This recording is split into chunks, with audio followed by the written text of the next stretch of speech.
여러분 안녕하십니까. 누리PD 김준입니다. 야권의 상황이 정말 심상치가 않습니다. 차기 이제 대선 주자 레이스가 이미 이제 시작되었다라고 볼 수 있겠죠. 대통령 임기는 2년 반 정도 남았지만 우리나라 그동안 역사를 볼 때 이때쯤이면 벌써부터 차기 주자들 간에요 몸부림이 시작됩니다. 영투림이 시작되고 그리고 이제 이전 투구가 시작되는데요. 야권이 그동안 일극 체제라고 하면서 이재명으로 굳은 것처럼 계속해서 이렇게 알려졌지만 상황이 위정교사 이제 1심 선고를 앞두고 있고요. 그 이전에 공직선거법 1심 판결로 인해 가지고 완전히 양상이 이제 뒤흔들리고 있습니다. 그야말로 지각 변동이 터지고 있는데요. 급기야 이제 이런 관련 뉴스들이 나오죠. 그동안 암중모색 혹은 호시탐탐 기회를 노리고 있던 비명계들 중심으로요. 물갈이 혹은 선수 교체 이런 분위기가 일고 있습니다. 이게 이제 야권 전체를 뒤집어 삼킬 거대한 흐름이 될 것으로 보이는데요. 자, 이재명 사법 리스크 현실화되자 잠룡들 꿈틀하고 있습니다. 이때를 기다렸다라고 볼 수 있겠죠. 이때를 자 비명계 속속 공개 행보를 하고 있습니다. 초일회라고 있습니다. 초일회.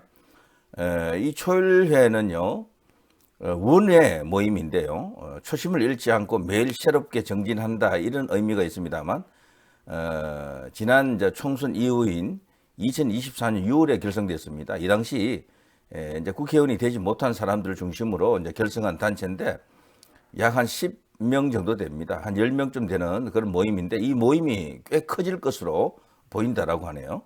자, 여기서 이제 벌써 발빠른 움직임을 보이고 있습니다. 특히나 이제 12월에 김부겸을 일본으로 초청해서 특강을 연다라고 하는데요. 거기에 또 김경수에 대해서도 문을 열어놓고 있죠. 전부 비명계 인사들이죠. 그래서 이제 김부겸이 될지 김경수가 될지 아니면 또 다른 사람이 될지는 좀 더 두고 봐야 됩니다만 자 이런 일이 지금 일어나고 있고요. 초일회뿐 아니고 이 야권은요 세력이 그동안 이재명 하나가 우뚝하다 보니까 다른 세력이 이제 존재감이 없었지만 사실 그 개파라든가 계보가 굉장히 많습니다. 거기 각자 이제 목소리를 내겠죠. 정말 흥미로운 상황이고요. 자 원외 비명계 초일회 내달 1일 김부겸 특강 이 뉴스가 쫙 나와 있죠. 자, 여기서 과연 누구를 선택할까요? 제가 볼 때는 일단은요, 김경수 아니면은 여기 김부겸 가능성이 높지만 의외로 김동연도 가능성이 있습니다. 요 3김이 되겠네요. 이들이 지금 각축전을 벌일 가능성이 크다. 이런 생각이 듭니다. 자, 그리고 이렇게 되니까 말이죠. 이재명 진영에서는 난리가 났겠죠. 근데 드디어 이제 이재명에 대한 이런 기사까지 나옵니다. 대권 가다가 흔들거리고 있다.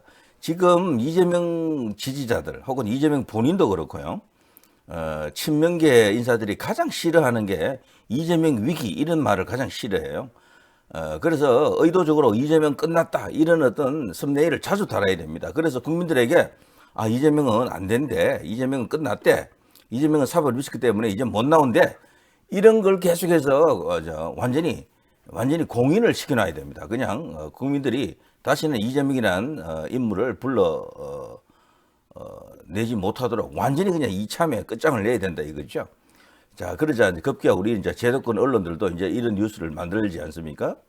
이재명 대권 가도 흔들 위기라는 얘기죠.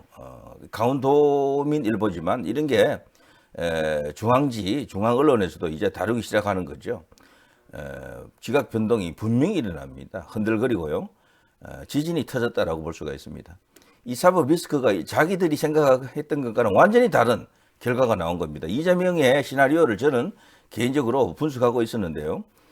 사실 A부터 ABCD 할 때 Z까지 모든 시나리오를 다 이렇게 갖고 있었어요. 사실은 대응한다라고 했는데 최악의 시나리오가 나왔던 거죠. 이번에 그게 Z입니다. 마지막에 A부터 뭐 이렇게 쭉 나와도 관계없다 이런 식이었는데 나오면 안 될 끔찍한 카드가 나온 거죠. 그것도 1심에서 첫 선고에서 이재명은 많은 지금 재판을 받고 있지 않습니까?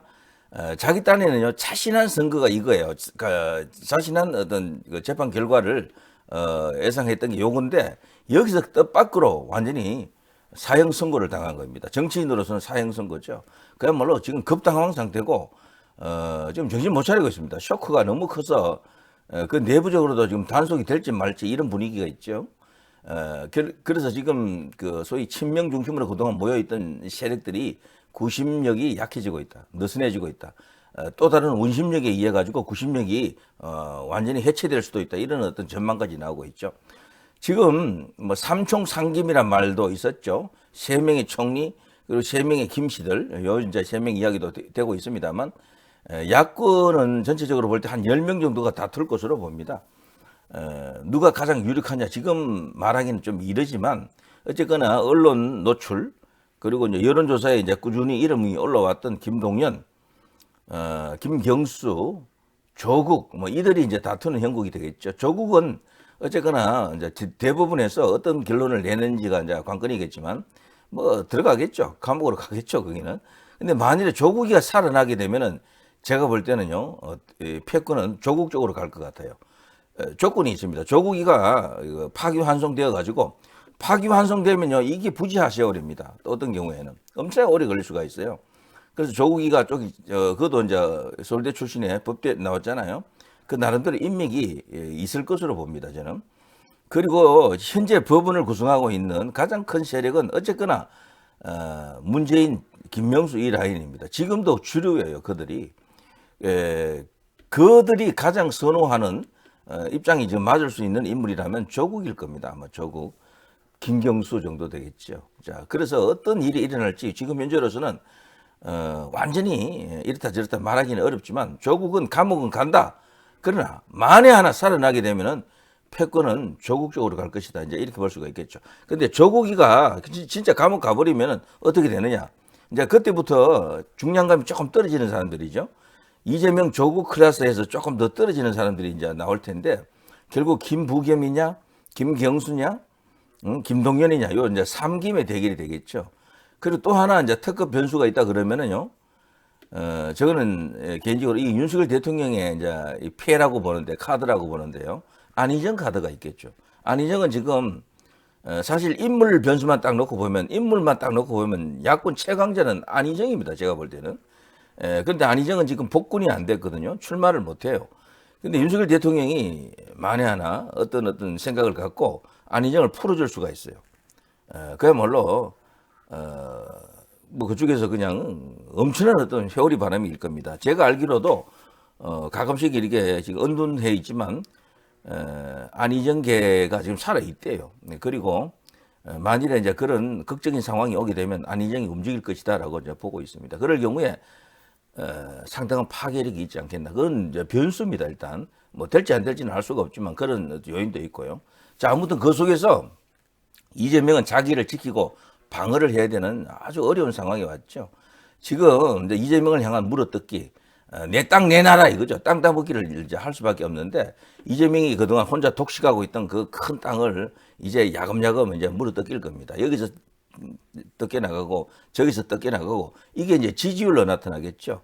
그래서 이재명 현재 지지율이 압도적인 1위잖아요. 이게 나쁘다라니까 오히려 이런 경우에는 떨어지는 폭이 이제 확인이 될 겁니다. 차라리 지지율이 아직 높지 않은 상태에서 1위를 달리고 있었더라면은 가령 뭐 한 30 정도 평균요.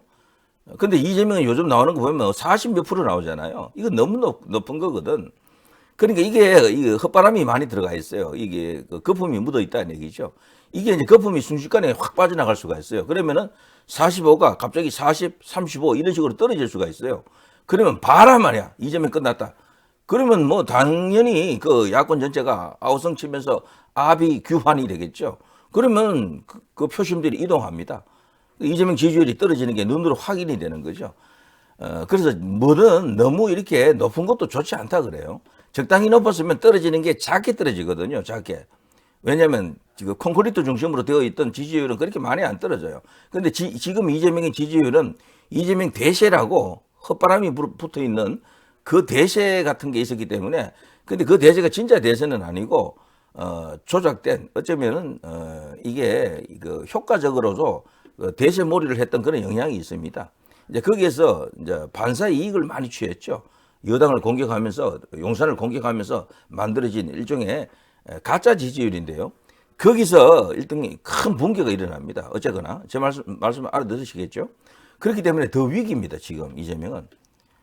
떨어지는 폭이 엄청날 것으로 지금 예상이 되기 때문에 그걸 방어하지 못한다 그러면 반드시 큰 땅을 뺏길 겁니다. 여기도 뺏기고 저기도 뺏기고 그러면 이재명은 이제 끝났다. 이제 위기론이 오겠죠. 그러니까 이런 이제 인간들이 나오는 겁니다. 최민희 비명계가 움직이면 제가 당원과 함께 죽이겠습니다. 최민희 진짜 정청래와 더불어서 투톱이죠. 갑질 마녀로 불립니다. 정청래는 갑질 마귀 그렇게 되겠죠.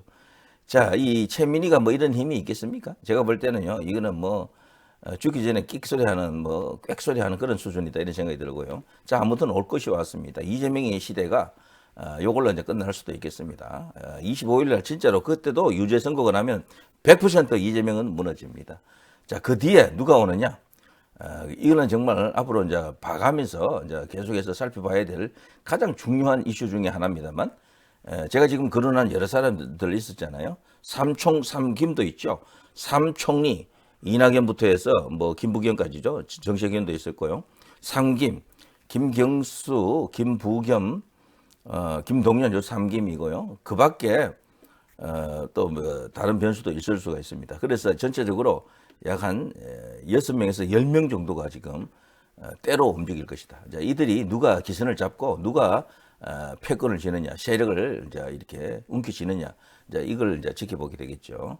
자, 여러분은 누가 지금 이재명을 밀어내고 그 자리에 올랐을 것 같습니까? 조국이라는 변수를 조금 살펴봐야 됩니다. 조국 난리 났습니다. 그리고 현재 요거는 제가 다른 시간에 이야기하려고 그러고 하는데요. 이 김동연 이야기를 제가 이거 따로 제가 준비를 하고 있습니다. 김동연과 이재명은 이런 사이죠. 과거에 이재명이 대선 후보 시절에 정세균을 만나는 자리에서 어떤 무대에서 김동연을 저렇게 밀어버리는 거 보십시오. 김동연은 절치부심하고 있습니다. 이재명을 내가 잡겠다라고요. 이후로 한 번도 둘 사이에 관계가 좋았던 적은 없었던 것 같아요.